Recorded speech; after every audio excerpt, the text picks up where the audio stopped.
এক নতুন যাত্ৰা আৰু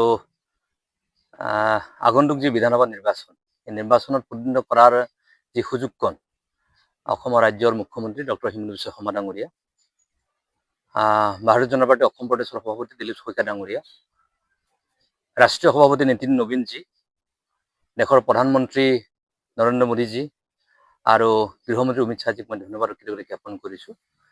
তেখেতসকলে মোৰ ওপৰত আস্থা আৰু বিশ্বাস ৰাখি দুধনৈ সমষ্টিটোত নিৰ্বাচন খেলিবৰ কাৰণে এটা সুযোগ প্ৰদান কৰিছে। তাৰ কাৰণে মই প্ৰথমে তেখেতসকলক অশেষ ধন্যবাদ জ্ঞাপন কৰিছোঁ আৰু অঞ্চলবাসী ৰাইজ, সমষ্টিবাসী ৰাইজকো মই এই মঞ্চৰ পৰাই মই বহুত বহুত শুভেচ্ছাৰ কৃতজ্ঞতা জ্ঞাপন কৰিছোঁ যে এটা নতুন পৰিৱেশ, নতুন চিন্তা, নতুন ধাৰণাৰ মাজেৰে খোজ দিবৰ কাৰণে যি সুযোগ দিলে তাৰ কাৰণে সকলোকে, ভাৰতীয় জনতা পাৰ্টীৰ কাৰ্যকৰ্তাসকল, যৌথ মঞ্চৰ কাৰ্যকৰ্তাসকল সকলোকে মই বহুত বহুত ধন্যবাদ আৰু কৃতজ্ঞতা জ্ঞাপন কৰিছোঁ। স্যাৰ, এই আপুনি তিনিটাকে কাৰ্যকালত ৰাভা সংস্থাৰ পৰিষদৰ চিফ হিচাপে কাৰ্যনিৰ্বাহ কৰি আছে, তাৰপিছত কিয় দিছপুৰলৈ মন মিলিলে? চাওক, ৰাভা হাছং অট'নমাছ কাউন্সিলখন বিভিন্ন ঘাত আৰু প্ৰতিঘাতৰ মাজত নিৰ্বাচন অনুষ্ঠিত হৈছে আৰু সেই নিৰ্বাচনত ৰাভা হাছংবাসী ৰাইজ, সমষ্টিবাসী ৰাইজে তিনিবাৰকৈ মোৰ নেতৃত্বত কাউন্সিলখন গঠন কৰাৰ সুযোগটো প্ৰদান কৰিছে আৰু এইবাৰ মই মন ডেফিনেটলি নেমেলা কথাটো নিশ্চয়কৈ অহা নাই। ভাৰতীয় জনতা পাৰ্টীৰ নেতৃবৃন্দই বিধানসভাৰ মজিয়ালৈকে যোৱাৰ এটা পৰিৱেশ, এটা সূচনা তেখেতসকলে কৰিছে। তাৰ মিনিং এইটো নিশ্চয় নহয় যে ৰাভা হাছং অট'নমাছ কাউন্সিলৰ ব্যৱস্থাৰ পৰা মই আঁতৰি যাম, আঁতৰি থাকিম, তেনেকৈ কেতিয়াও নহয়।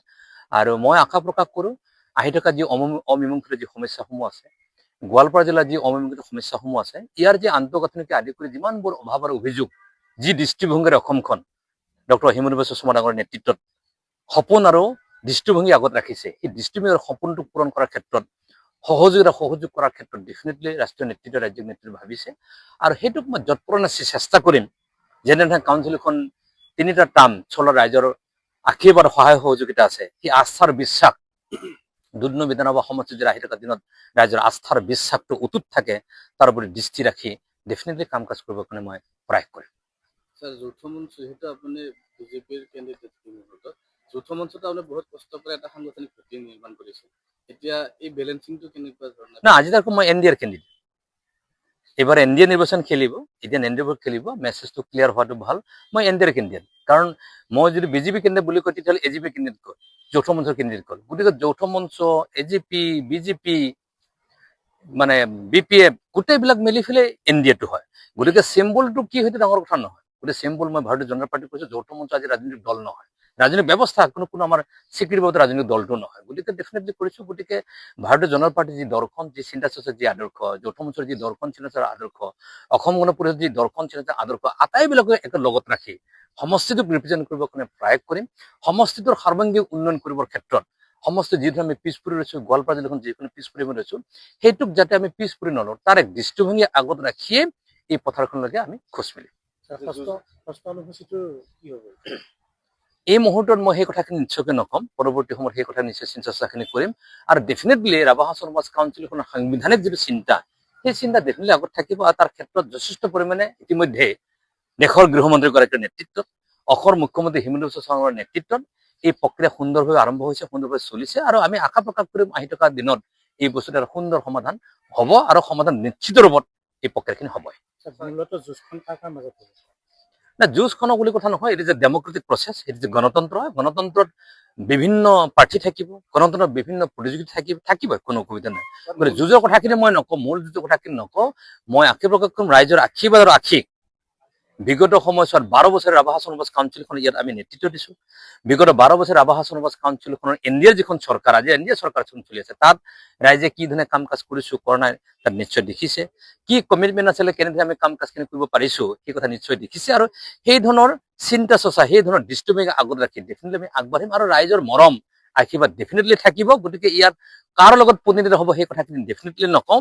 হিমন্ত বিশ্ব শৰ্মাৰ উন্নয়নৰ যি ধাৰা, দেশৰ নৰেন্দ্ৰ মোদী ডাঙৰ যি উন্নয়নৰ যি ধাৰা, ৰাভা হাছং অট'নমাছ কাউন্সিলৰ যি উন্নয়নৰ যি ধাৰা, সেই ধাৰাৰ ওপৰত ভিত্তি কৰি আমি নিৰ্বাচন অৱতীৰ্ণ হ'ম আৰু তাত ডেফিনেটলি ৰাইজ সন্তুষ্টজনকভাৱে, সন্তুষ্টিৰে ডেফিনেটলি আমাক সহায় আৰু আশীৰ্বাদ কৰাব।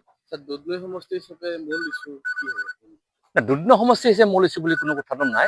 সামগ্ৰিকভাৱে গোৱালপাৰা জিলাখনক আমি নেতৃত্ব দিব লাগিব, ৰাভা হাছং অট'নমাছ কাউন্সিলক নেতৃত্ব দিব লাগিব। ডেফিনেটলি আমি যদি চাওঁ গোৱালপাৰা 4টা সমষ্টি, বকুচৈগা সমষ্টি, পলাশবাৰী সমষ্টি, এই গোটেই বৃহত্তৰ এলেকাতে আমি খিলঞ্জীয়া মানুহখিনি বসবাস কৰি আছো।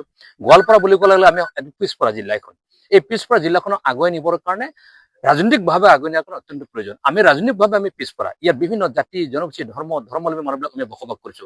সকলোৰে মন, সকলোৰে উৎসাহ, সকলোৰে আহক, ইয়াৰ ইনফ্ৰাষ্ট্ৰাকচাৰ, ইয়াৰ মেডিকেল চিষ্টেম, ইয়াৰ এডুকেশ্যনেল চিষ্টেম, ইয়াৰ আন্তঃগাঁথনি, ইয়াৰ কালচাৰেল এফিনিটি সকল, কালচাৰেল যি ধৰণৰ আমাৰ যি ধৰণৰ এছিমিলেশ্যনৰ যি ব্যৱস্থাবিলাকত আছে, অট'নমিৰ ইছ্যু আছে, সামগ্ৰিকভাৱে যি ধৰণে বিগত 5 বছৰ আমি পিছ পৰি ৰলো, সেই ব্যৱস্থাটো কেতিয়াও আমি পিছ পৰি থাকিব দিয়াটো উচিত নহয়। আমি ডেফিনেটলি সকলে কাম কাজ কৰিব লাগিব, বিভিন্ন জাতি জনগোষ্ঠীৰ সমন্বয়ৰ স্থলীলৈকে ৰূপান্তৰ কৰিবৰ কাৰণে যি ধৰণে ইয়াত উগ্ৰবাদৰ সমস্যাটো আজি তাৰিখত নোহোৱা কৰি দিলে মুখ্যমন্ত্ৰী ডাঙৰীয়া, যথেষ্ট শান্তিৰ পৰিৱেশ যি ধৰণে বিৰাজ কৰিছে, সেই পৰিৱেশটো কৰিবৰ কাৰণে ইয়াত থকা স্বাভিমানী অসমীয়াসকলক, স্বাভিমানী জনজাতিসকলক, স্বাভিমানী খিলঞ্জীয়া মানুহসকলৰ যি অস্তিত্ব, স্বাভিমানী মনটোক জীয়াই ৰাখিবৰ ক্ষেত্ৰত ইয়াক কাম কাজ কৰিবৰ কাৰণে সদায় মই দৃঢ় প্ৰতিজ্ঞ।